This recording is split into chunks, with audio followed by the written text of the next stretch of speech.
Il y a très longtemps, il y avait un garçon qui s'appelait Joseph. Il vivait à Canaan avec son père Jacob et ses 11 frères. Joseph avait seulement 17 ans, mais il aimait Dieu et cherchait à bien faire. La Bible dit « Joseph faisait paître le troupeau avec ses frères, et Joseph rapporta à leur père leurs mauvaises actions. » Genèse 37, 2. Jacob aimait beaucoup Joseph, même plus que les autres, car il l'avait eu dans sa vieillesse. Un jour, il lui fit un beau manteau de plusieurs couleurs. La Bible dit « Israël aimait Joseph plus que tous ses enfants, et il lui fit une tunique de plusieurs couleurs. » Genèse 37, 3. Quand les frères de Joseph virent ce manteau, ils devinrent jaloux. Ils n'aimaient pas que leur père lui montre autant d'amour. La Bible dit « Ses frères, voyant que leur père l'aimait plus qu'eux tous, le haïssaient et ne pouvaient lui parler avec amitié. » Genèse 37, 4. Les rêves de Joseph. Une nuit, Joseph fit un rêve. Tout content, il raconta à ses frères « Écoutez le rêve que j'ai eu. Nous étions au champ à lier des gerbes, et voici. Ma gerbe se leva et se tint debout, et vos gerbes l'entouraient et se prosternèrent devant elle. » Genèse 37, 6, 7. Ses frères se mirent en colère. « Est-ce que tu régneras sur nous? » Ils le détestèrent encore plus. Puis Joseph eut un autre rêve. Le soleil, la lune et 11 étoiles se prosternèrent devant moi. Genèse 37, 9. Même son père s'étonna.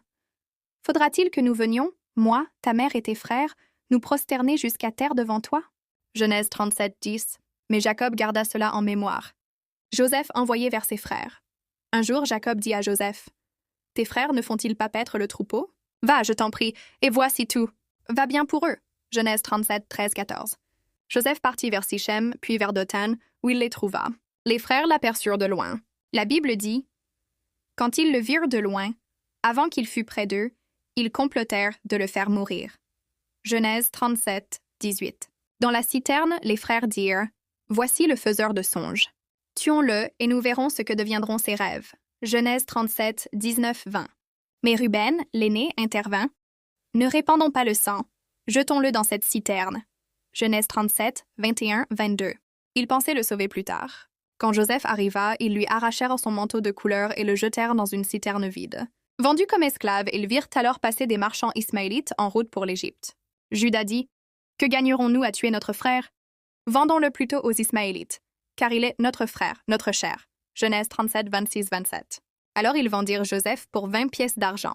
Les marchands l'emmenèrent en Égypte. Quand Ruben revint à la citerne et vit que Joseph n'y était plus, il s'écria, « L'enfant n'est plus là. » Les frères trempèrent le manteau de Joseph dans le sang d'un bouc et le montrèrent à Jacob. « Voici ce que nous avons trouvé. Reconnais-tu la tunique de ton fils? » Genèse 37, 32. Jacob pleura et dit, « C'est la tunique de mon fils. Une bête féroce l'a dévoré. Joseph a été mis